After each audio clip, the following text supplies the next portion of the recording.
두 번째는 아이들은 동화를 그리고 세상을 어떻게 독해하는가. 오이대항 여기 나요. 일단 판타지를 좋아하는 건 일반적이죠. 판타지를 애들이 대체로 좋아하죠. 저도 책을 잘 못 읽는 애들한테 판타지를 어느 정도 권해요. 물론 애들이 내가 이런 판타지를 읽겠다 그럴 때 그건 잘 안 받아들여. 대표적인 게 해리포터는 잘 안 받아요. 특히 영화로 만든 거는 수업으로도 안 쓰고 잘 권하지 않아요. 왜냐면 영화의 이미지가 워낙 강해서 자기 나름대로 이미지를 못 그리기 때문에 영화가 된 건 수준이 높아서 영화랑 동화를 비교할 정도면 괜찮은데 그러기는 워낙 어렵고요. 예를 들어서 제가 늘상 얘기하는 걸로 전 해리포터 보고서 그 반지장인가? 반지장 보고서 그 요정이라는 사람이 너무 이상해요. 머리 허연 백발 이름이 나와서 이 요정이 우리 이미지의 요정은 팅크벨 같은 이런 식인데 무슨 이상한 그런 식으로 어른도 그런데 아이는 자기가 막연한 이미지가 영화를 봤을 때 이게 덮쳐버려가지고 자기 생각 이미지가 다 날아가고 그 영화 이미지를 가져오는 거거든요. 영화로 된 다음부터는 교재를 잘 안 써요. 그러니까 일단 그러고 그 다음에 판타지의 상당수가 좀 생각보다 도덕적이거나 단순한 경우가 많죠. 원래 판타지는요. 거기 설명 보면 누가 쓴 거냐면 김서정이라는 사람이 쓴 건데 현실에는 없는 시간과 공간에서 우리 사람과 사뭇 다른 모습을 한 생명체들이 우리 일상의 질서와는 다른 질서에 따라 살아가는 모습 이런 걸 보면서 뭔가 우리 삶이 다를 수도 있다는 걸 가져가는 거거든요. 기본적으로 판타지가 쉬운 거는 시공간이 분명치 않아서 그래요. 시공간이 분명할수록 애들이 어려워해요. 요즘은 덜하나? 삼국지 같은 거, 일본식의 삼국지 많이 읽는 거는 시공간을 빼고 처세술처럼 바뀌었기 때문에 그래요. 시공간, 우리 애는 뭐 삼국지도 잘 읽어. 특히 이문열의 평전 이런 거 잘 읽는다 그러는데, 진짜 삼국지 못 읽죠? 그건 단어, 낱말의 문제가 아니라 그 시대를 몰라서 그래요. 그 시대. 예를 들면 삼국지 시대에, 그거 보면 장비 같은 사람은 그 생각 그냥 잡아다 그냥 뜯어먹거든요. 그리고 더 심한 건 유비한테 대접한다고 뭐 엉덩이 살 베다가 만두 만들잖아요. 그런 시대에 이 얘기를 정말 받기가 어려운데 그런 걸 다 무시해버리면서 처세술처럼 보는 거거든요. 그래서 쉬운 거고 그런 시대 배경을 갖고서 그 문제를 풀라는 건 아주 복잡해요. 그러니까 애들도 동화도 시공간이 분명할수록 어려워요. 시공간이 없을수록 쉽고 시공간이 암묵적으로 우리랑 비슷하다고 할수록 쉽고 그죠? 우리랑 비슷하다. 그 다음에 그래서 우리나라는 대체로 미국, 영국 쪽, 영미 쪽을 애들이 동화를 잘 보고요. 프랑스에서 일부예요. 그리고 이태리 거는 상당히 잘 못 봐요. 영국, 미국 쪽에서 속도가 너무 빠르고 줄거리 분명하고 상상이나 묘사가 너무 많지 않은 거 그런 쪽으로 들어가는 거는 우리가 그 시대, 그 사회랑 많이 닮아서 그런 거거든요. 그런 쪽을 재밌어하고 우리 사회랑 비슷한 거를 어느 정도 받아들이고 제일 받기 쉬운 거는 시공간이 없는 거죠. 시공간이 없는 걸 제가 그래서 판타지를 쉽게 생각하는 거라서 근데 그거 자체가 뭐냐 판타지가 그래도 이런 형태라면 우리의 가치와는 다른 가치를 보여주면 좋죠. 근데 문제는 다른 가치를 애들이 어떻게 받아들이냐가 문제예요. 오이당은 무슨 얘기냐면 갑자기 오이처럼 생긴 괴물이 나타나가지고 왕가 쓰니까 이제 대왕이에요. 나타나가지고 망명신청을 해 그 집에서 이렇게 생긴 애가 이렇게 그냥 툭 튀어나와가지고 내가 이 집에 망명 왔다 나를 받아들라 그러니까 이게 너무 황당하다 이거죠. 너무 황당해서 식구들이 갈라져요. 식구들이 주인공이랑 누나랑 엄마 할아버지는 말도 안 된다 그러는데 아빠가 그걸 받아요. 그리고 막내 동생은 뭐 중립이에요. 그러니까 아빠가 받았어. 그래서 아빠가 내가 내 침대에서 같이 자우겠다 그래가지고 이제 명백히 집에서 갈라지는 형태예요. 그러고서 있으면서 이제 그 오이당이 지하에 이제 오미굴이라고 이제 자기네 같은 동료들한테 반란 일으켜서 자기가 쫓겨났다 그러는 건데 그 집에 와서는 이제 엄마가 이를테면 뭐 이거 면세품에 샀어 그러는 거 실은 면세품이 아니라 이제 진짜 영숙이 나타나 비싼 거 사고 주인공이 무슨 성적표 꾸기한 거 안 좋은 성적표 그걸 이제 오이다가 갖다가 아버지한테 이제 고발하고 뭐 이런 게 나오면서 하는데 그 아이들이 이걸 아버지가 상당히 권위적이야. 놀러 가자 그러면 무조건 다 가야 돼 밥만. 근데 이제 그렇게 갈라지면서 오이당도 같이 가니까 오이당을 핑계로 이제 아이들이 안 가겠다 거절하면서 이제 아버지 권위에 도전하기도 나요. 그래서 아버지 열받고 막 그러고 아버지 직장에서 뭐 좀 오이대항 도움으로 뭐 하려고 그러다가 실패하고 그러면서 나오는데 아버지랑 오이대항이랑 동일치예요. 성격이 비슷하다 동일치 하는데 아버지는 약간 애매하게 평가하고 오이대항을 나쁜 놈으로 봐요. 저게 뭔가? 저게 왜 나쁜 놈으로 봐요? 근데 더 재밌는 게 이 책 주의다 이런 데 보면 이렇게 나오거든요. 설명이 이렇게 나와요. 내 이름은 볼프강. 중학교에 다니고 있으며 못생기고 말썽꾸리라 공부도 별로다. 그러나 수영 하나는 끝내준다. 40점을 받은 수학시험제. 아버지 서명을 받아오라는 선생님이 성화에 날마다 시달리고 있다. 우리 가족은 할아버지, 아버지, 어머니, 누나, 막내둥이 그리고 나 모두 6이다. 6명이다. 오늘 갑자기 밀가루 반죽으로 빚은 듯한 모양의 오이대항이 나타나 우리와 함께 살기 전까지 적어도 우리 집은 아무 문제도 없는 듯했다. 그러나 교활하고 야비한 오이대항이 식구들의 비밀을 하나하나 폭로하는 바람에 우리 집이 얼마나 많은 비밀과 불신으로 가득 차인지 적나라하게 드러낸다. 이런 거예요. 물론 여기도 설명 잘못한 거지. 교활하고 야비한 이렇게 써있으니까. 그런데 평안 사람들을 보면 집에 겉으로만 문제가 없었지 속으로는 비밀과 불신으로 가득 차 있잖아요. 그걸 드러낸 거거든요. 근데 그 드러내게 한 오이대항이 나쁜 놈이라는 거예요. 왜냐면 드러냈다고 해서. 그거 이상하잖아요. 어떻게 보면 직면한다는 건 드러내야 되는 거잖아요. 그게 없는 게 아니라 있는 거야. 단지 덮었을 뿐이야. 근데 애들 중에 상당수가 그걸 드러내게 해서 나쁜 놈이다 이런 거야. 다시 말하면 그래도 평온했다 이거지. 어쩌면 자기네 삶을 반영할지도 모르지. 다 불안한데 적어도 겉으로는 조용하잖아. 애들이 다 그러고 사는 거야. 그걸 드러내면 피곤해. 어쩌면 그럴지도 모르겠어. 그렇죠? 사실 소설이 원래 그렇잖아. 소설이 겉으로 일상으로 그냥 평온한 것 같은 거에 그걸 헤집어서 좀 속으로 드러내면 우리도 그러면서 한 번쯤 반성하고 뭐 소설 보는 거에 상당수는 그런 의미인데 애들은 그 힘까지 없어 그런지 그렇게 드러낸 거를 그래 그렇지 우리 집에 불신이 많지 뭐 이렇게 받지 않고 그걸 드러내게 한 놈이 나쁜 놈이야. 그걸 왜 드러내 이런 식으로 봐서 야 그거 참 놀랍다. 그렇게 되면 다른 거예요. 이건 완전 판타지도 아니고 쑥 들어왔는데 실은 오이대항을 비판하느라고 다 독후감을 쓰는 게 아니죠. 오이대항은 계기보다 더구나 사람은 아니죠. 결국은 오이대항을 통해서 불신을 드러낸 거니까 실은 그 가족의 일을 써야 되거든요. 아버지나 가족에 대해서 아버지의 문제가 많고 심지어는 자식들이나 엄마들이 왜 그 전에 아버지에 대해서 뭐 저항을 안 하고 왜 그런 얘기를 써야 되는데 그 얘기 안 하고 오이대항만 띠다 나쁜 놈이라고 써요. 그러니까 판타지를 보고서 판타지를 혼내는 거지. 실은 판타지는 계기고 우리를 봐야 돼. 판타지를 통해서 우리를 봐야 되는데 우리를 그걸 들춰내기는 너무 힘들고 지치고 그러니까 판타지성의 그거를 혼내고 우리는 그래도 적어도 겉으로는 문제가 없지 않냐 이렇게 얘기를 하는 거예요. 겉으로는 문제가 없지 않냐 이런 거니까. 그 다음에 이런 것도 있어요. 사장 형제 보험에서는 이제 동생이 죽어가지고 난기열라 난길레마 가는 건데 거기 형 동생이 나와요. 또 재밌는 게 동생이 죽기 직전에요. 병약해서. 근데 그 집에 불이 났어. 2층인데 형이 동생을 얻고 죽지도 않았을 거야. 동생을 얻고 뛰어내리다가 자기가 죽었어. 근데 동생이 아파서 누워있을 때 형이 계속 그 상상을 펼쳤어. 죽어서 끝나는 게 아니라 난기열라라는 데를 가는 거야 그랬어. 근데 이제 형이 먼저 죽었으니까 어떻게 해요?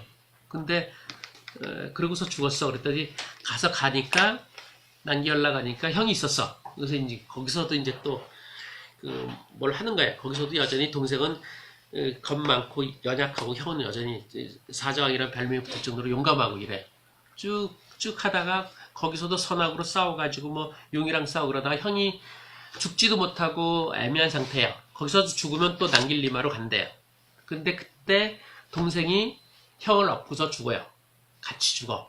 그러니까 이제 동생이 다시 용감을 진 거예요. 주인공은 동생인 거거든, 형이 아니고. 근데 그런 걸 보고서 옛날에 한 15년, 20년 전에 한 명은 야, 형제간의 우애가 대단하다고 썼어. 근데 요즘 애들 중에 어떤 애들은 저럴 리가 없다.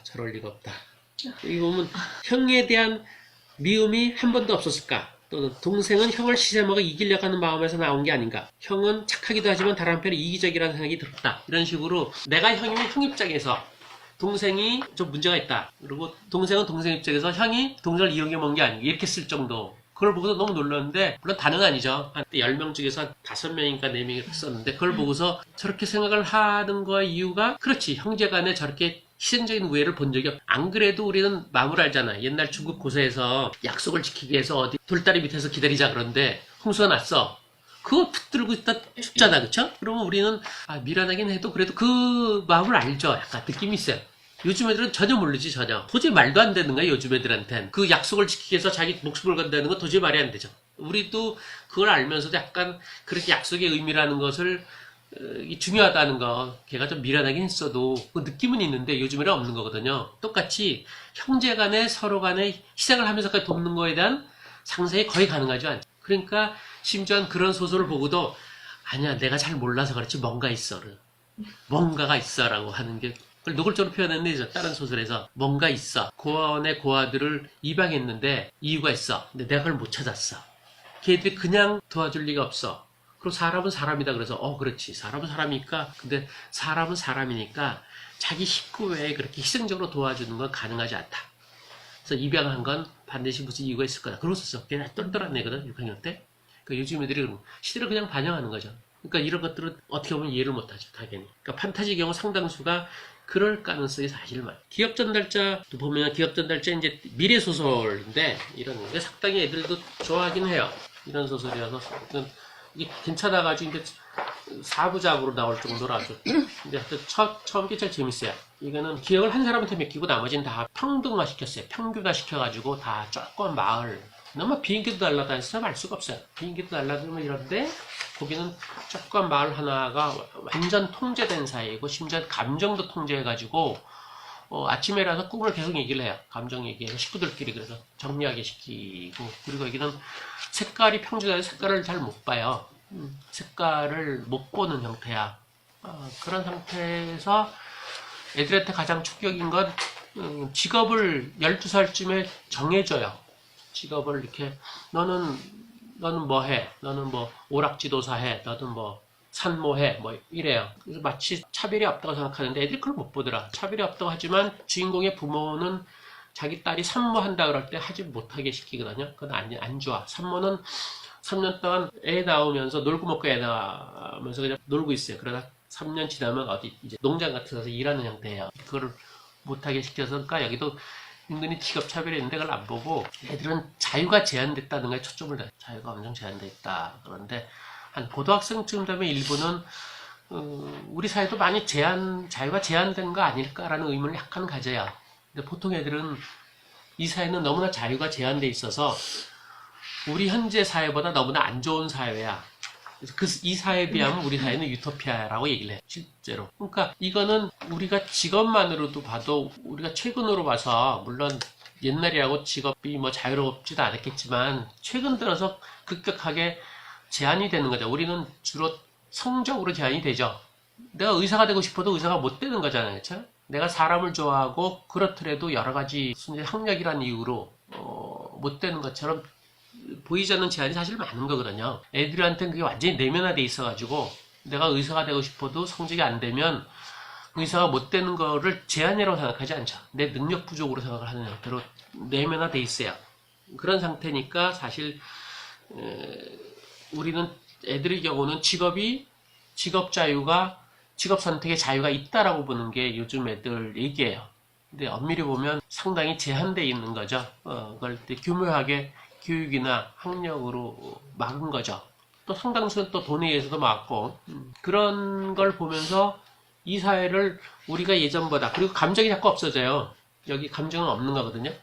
그러면서 이 주인공이 반발을 할 때 가장 크게 느끼는 게 기억을 통해서 받은 것 중에 하나가 옛날 대가족에서 할아버지 할머니들 있으면서 같이 밥 먹는 건가 이렇게 밥상 둘러 먹으면서 거기서 뭐 또 평화로운 사랑스러운 뭐 이런 감정을 느끼면서 이게 진짜일지도 몰라라는 거가 잠깐 나와요. 거기에. 근데 그런 거를 거론하는 애는 한 명도 못 봤어. 그런 거는 뭐가 안 들어가나? 이게 여기 어디 나올까? 현대 사회의 문제들을 해결하려면 감정이 없는 사회가 되어야 하는 것일까? 고1짜리 이렇게 쓴 데 있고 이 책 속의 세계는 현실 세계의 문제점들을 보여주는 역할을 한다고 하거나 조노스가 살고 있는 사회, 주인공이 조노스예요. 우리가 살고 있는 세상 둘 중에 어느 것이 옳은 것일까? 왜 그 사람들은 늘 같은 상태를 변덕적인 지금의 사회보다 선호했던 것일까? 이렇게 비교하기도 하고 그러는데 저녁 식사 후에는 가족이 모두 모여서 그날 받은 특별한 느낌을 서로 이야기하는 시간을 보내야 하며 아침 의식 시간은 간밤의 꿈을 이야기합니다. 이건 행동이 아니라 의식까지 통제하는 거죠. 무의식까지 통제하는 형태의 성격을 얘기해 주는데 그런데 이 조너스는 감정을 전달받으면서 사랑이라는 느낌을 좋아합니다. 여기서는 사랑은 할아버지 할머니들이 함께 모인 자리에서 서로 선물을 주고받으며 기뻐한 장면을 기억 전달받으면서 느끼는 감정으로 따뜻함, 행복 등의 방안에 아주 강하게 퍼져 있던 느낌이라 말하면서 가족 애로 표현을 해요. 이러는데 이거를 거론들을 안 하더라고. 그 한 문단 지나서 보면 어쩌면 이게 아이들이 그래서 그런 게 아닐까 생각하는 거예요. 이렇게 아이들은 가족이나 우정의 가치가 무너진 현대사회에서 이를 비판하거나 회복하려고 하기보다는 그런 가치를 배제한 사랑이나 감정만을 중요하게 생각하는 것이 아닌가 합니다. 그래서 팽 중이는 자신이 이룬 성과에 부모님이 자부심을 느낀다면 그것이 사랑 아닐까? 사랑을 너무 삭막하게 생각하고 있다고 말할지도 모르지만 어쩌면 이미 우리는 사랑의 기준을 무조건적인 사랑이 아닌 즐겁거나 어떤 일에 대한 성과 같은 조건 있는 사랑으로 변질되고 있는 것일 수도 있다. 이렇게 얘기했어요. 야, 이렇게 표현하는 애도 있는 거 보면 놀랍죠? 애들 자체가 똘똘하게 하겠죠? 조건 있는 사랑으로 아예 못을 반 거예요. 부모들이 요구하는 게 조건 있는 사랑이다. 겁나는 거. 그러니까 이제 그런 게 잘 안 들어오는 거죠. 이런 걸 보면서 어쩌면 뭐 우리가 어른들이 현실은 이렇다고 생각하면서 애들한테는 그렇지 않은 거를 보여주려고 하긴 해도 아이들은 대중매체나 아니면 학교나 등등 현실 더 큰 틀에 의해서 아니면 우리의 무의식적인 측면 때문에 이미 다 우리랑 비슷하게 생각을 하고 있는 거예요. 사랑도 조건적인 거고 칭찬뿐만 아니라 사랑까지도 조건부 사랑으로 생각하는 것이고 감정이 점점 줄어드는 거에 대해서 어찌할 수 없다 그러는 것이고 감정이 상당히 줄어들었죠. 심리학 보면 인간관계 이런 거 보면 감정 표현하라고 감정 표현 수많은 단어 붙여놓고 자꾸 써먹으라 그러잖아요. 근데 잘 안 되잖아요. 저도 집사람한테 계속 혼나는데 표현하는 게 몇 단어 없어요. 대단하다, 대단. 뭐 밤낮 대단하대. 좀 다른 표현 좀 써봐. 대단. 아주 단순한 요즘 애들이 그걸 그냥 받는 거죠. 그런 거나 그래서 그런가? 그게 더 극대화된 그런 미래 소설을 보고서 우리 현실을 보지 못하고 그래도 저 정도는 아니야 우리가 이렇게 생각하는 거죠. 저 정도까지 우리가 심하지 않아. 우린 그래도 감정도 있고 저렇게 통제도 심하지 않고 여기는 간식 시간에 사과를 하나 가져갔다고 방송을 해요. 이름은 밝히지 않고 사과 가져간 사람을 갖고 오세요. 이럴 정도로 사회 전체가 일거수일투족이 다 통제된 사회거든요. 근데 그런 거를 보고서 우리는 그 정도는 아니야 그렇지. 근데 우리도 뭐 CCTV 정도 보면 뭐 엄청나지 뭐. 그 정도까지는 아닐지 몰라도 몇만 다 했지 않을까? 제가 여기서 집까지 10분 걸리는데 CCTV가 한 5군데쯤 있는 것 같은데 날마다 왔다 갔다 할 때마다 다 지켰을 것 같아. 감시 저리 가라지 뭐. 근데 우리는 아직까지 그건 안 하잖아. 감정을 나누는 건 아니지. 아침에 일어나서 너 밤에 먹고 꿈꾼 게 뭐야. 뭐 이런 얘기는 안 하는 거거든요. 그렇죠?